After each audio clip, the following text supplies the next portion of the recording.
So good afternoon, students. On Saturday's lecture, we learned about this chart, and I've told you to draw this chart. We'll complete this chart assignment on coming Saturday, if there is no change.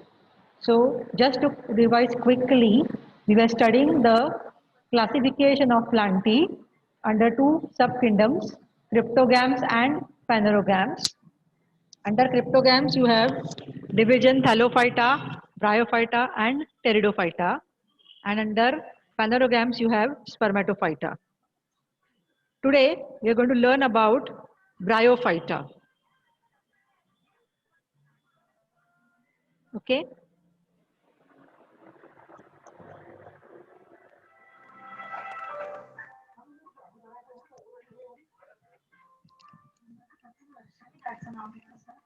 Just a minute, there's some problem in the.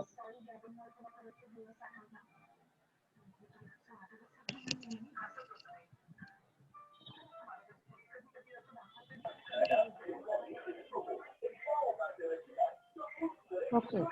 I request all students please mute yourselves. I'm not going to teach you algae and fungi. Under Thallophyta, there are subtypes, that is algae and fungi. However, I won't be dealing with algae and fungi. The other teachers will be talking about that. I'll directly go to bryophytes because I'm going to teach you bryophyta this year.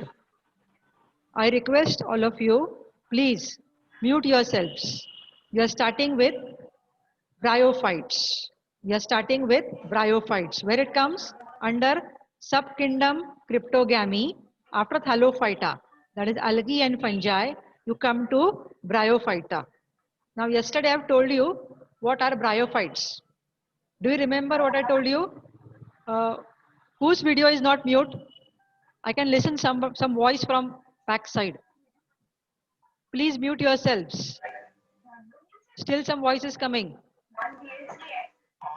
I request all of you, please put off your video and audio. I'm requesting everybody. There is a lot of noise coming from somebody's house. It is disturbing the class. Please, I'm requesting you. Ma'am 2 mic है। Who is that? Who is that? Shruti Please, Shruti and Tanmay. you please put it on the group. Please put it on the group. Okay. So we start with the lecture now. As I told you, after algae and fungi, we come to bryophytes. Now, what are bryophytes? You can see here, bryophyta. The word is broken down into two words. Bryon, generally, it's called as a moss. And phyton means plants. Now, what are bryophytes? Bryophytes are in a group which are very, very simple and primitive plants. These are simple and primitive plants. Okay. Another name for that is embryophyta. But nowadays we don't use this word. We use the word bryophyta. These plants occupy a position between the green thallophytes and the pteridophytes. I go back. What it is saying? Bryophyta is in between algae. That is, it is in between thallophyta and pteridophyta. Bryophyta is intermediate between division Thallophyta, that is algae, and division Pteridophyta. Bryophytes are called as amphibians of plant kingdom. I repeat, bryophytes are called as amphibians of plant kingdom. This is because bryophytes can stay or survive both in water as well as on land. I repeat my sentence. Bryophytes can live or survive in water or on land. Hence, they are called as amphibians of plant kingdom. They are called as amphibians of plant kingdom. This is a very important sentence to remember. I'll be asking you this question at the end of the lecture.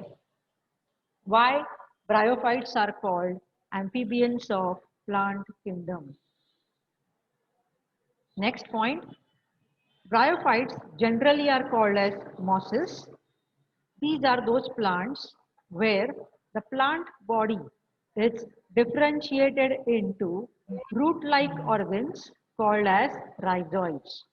Root-like organs are called as rhizoids. Stem-like organs are called as axis or caloids. Stem-like regions are called as axis or caloids. And leaf-like organs, leaf-like organs are called as phylloids. However, they do not have true root, stem and leaves. I repeat, bryophytes are differentiated into rhizoids, caloids and phylloids. However, they do not have a true system of root, stem and leaves. We move on to the next point. This is about their habitat. Bryophytes are mainly found in cool places which are moist and wet. जिकडे ओलावा असतो मातीला किंवा दगड, where it is moist and wet. जिकडे ओला भाग असतो, maybe near water, near seashore, near a pond, okay, or during rainy season it can grow on the moist rocks or even on the tree trunks which are moist and wet. Whenever the substratum is wet, bryophytes grow very well. Also, they like shady places. They do not like direct sunshine. The plant commonly known as under vegetation, meaning it does not like direct sunshine. In India, bryophytes are distributed in the Himalayan region at a height of 4,000 feet or higher above the sea level. But even though when I say bryophytes are mainly distributed on the Himalayan ranges, there are a few bryophytes which grow in all the parts of India where there are moist or wet regions. If you take example of Maharashtra, Maharashtra is having a lot of rivers and small ponds or lakes. Wherever the place is available, the mud or the sand is moist, bryophytes grow there. Coming to Mumbai, in Mumbai, during rainy season, especially around the regions near RA Colony and National Park, you get a lot of bryophytes growing during the rainy season. So this is the general slide for bryophytes. I hope you have followed. Now we move on to the next slide. Once again, some more characters of bryophytes. One character I have told you. What is that? Very important to remember. Bryophytes are called as amphibians of plant kingdom. Next to remember, bryophytes are called as non-vascular plants. I repeat my sentence. Bryophytes are called as... Yes? Excuse me? Some noise is coming from backside. Please stop that. I repeat, bryophytes are non-vascular plants. The meaning of this word is that vascular refers to presence of two important tissues, that is xylem and phloem. Dear students, you must be knowing that the plants absorb roots. The plants absorb water with the help of roots. This water, which is absorbed by the roots, is transported to the stem and leaves through a cylinder or a conducting tissue. I'll just stop for a minute. The internet connection is a little weak. I'll just stop for a minute here. Don't go away, please. Okay, so the water absorbed by the roots is conducted to all parts of the plant with the help of a vascular tissue or a conducting tissue or a cylinder which is called as xylem. Similarly, the food is produced by the leaves by the process of photosynthesis. During the process of photosynthesis, food is prepared in the leaves. Food prepared in the leaves is transported throughout the throughout the plant body or body of the plant through a cylinder or a conducting tissue or a vascular tissue which is called as phloem. So in short, xylem is water conducting tissue and phloem is food conducting tissue. When both these tissues are present, the plants are called as when both these tissues are present in the plant is called as vascular, meaning the vascular tissues, that is xylem and phloem, are present. However, in bryophytes, the vascular tissues are absent, so it is called as non-vascular plant. We move on. Uh, the bryophytes are evolved from green colored algae. If you see, most of the bryophytes are green in color and the characters are somewhat similar to algae, which are green colored algae. So it is said that bryophytes are evolved from green algae. When I teach you the type study in bryophytes, you will see the resemblance between the thallus of a green alga and a bryophyte thallus. Next, they are poorly adapted for life on land. Now, even though we have said that they can grow very well in land as well as in water, they prefer a substratum or a soil where there is a moist condition.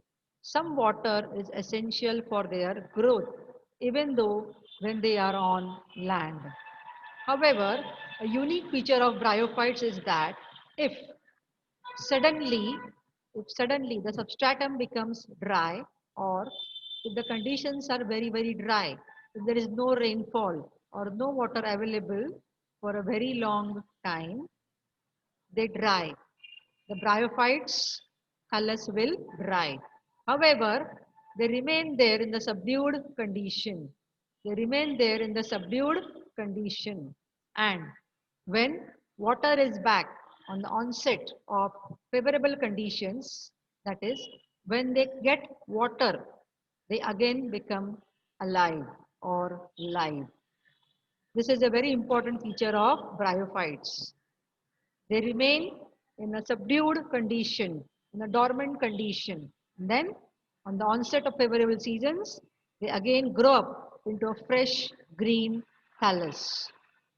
Next point, they are present only near the damp, shady places. Already I have told you, जिकडे moisture असतं, damp, shady places, they will grow. They do not prefer direct sunlight.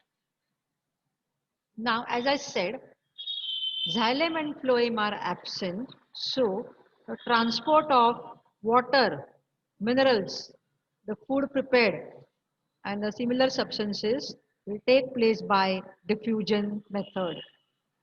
Last point and very important point to remember, they do not have proper roots, but they have rhizoids. Caloids and phylloids may not be present, but all bryophytes will have root-like structure called as rhizoids. Further, general characters of bryophyte plants in details.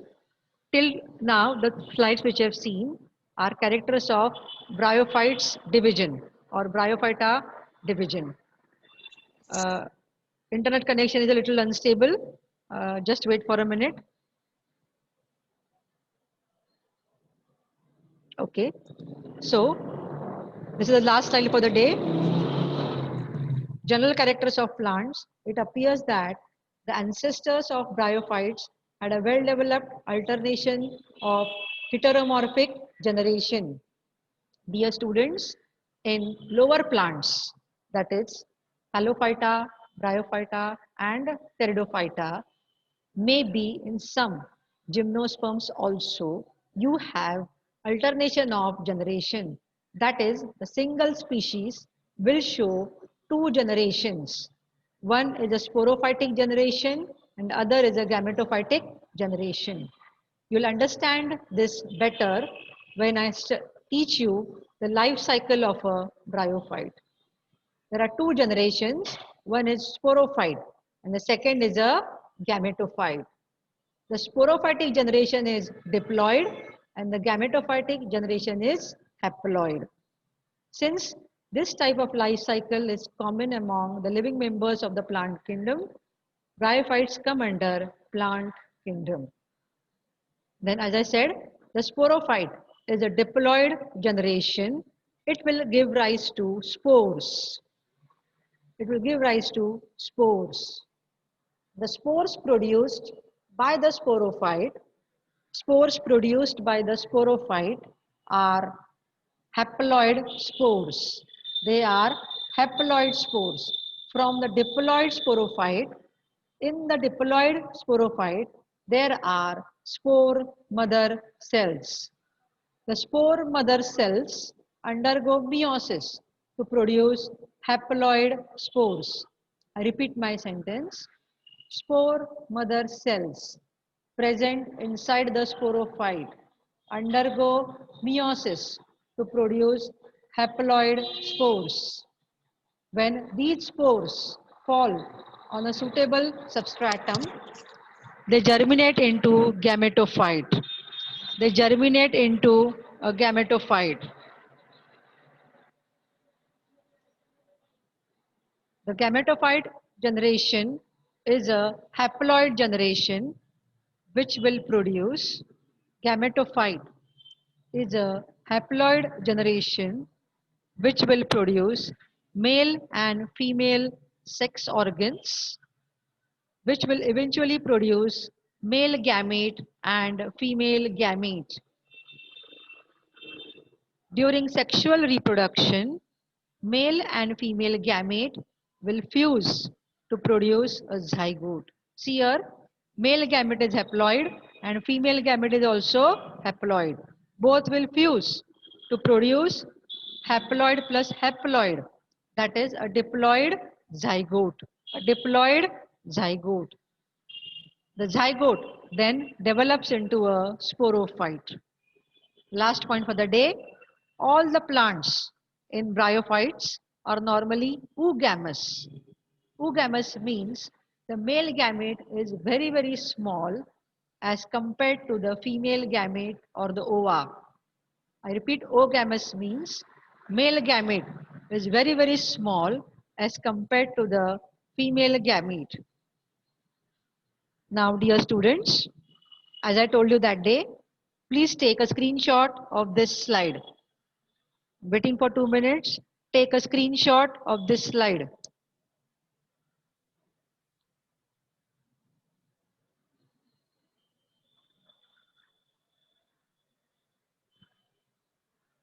Yes, have you done it? Now, Yes, ma'am. okay, now, Yes, ma'am. okay, now Yes, take a, yaisa photo gaya tha. Take a screenshot of this slide. Very important slide.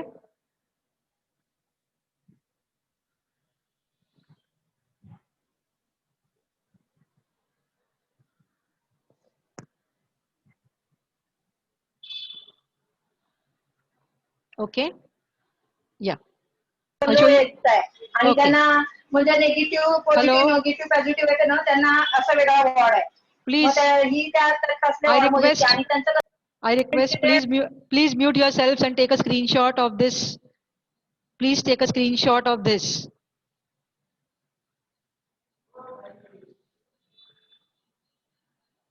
I'll put it again.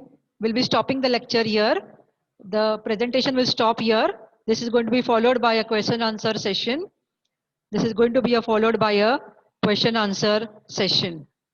So students, be prepared for the question answers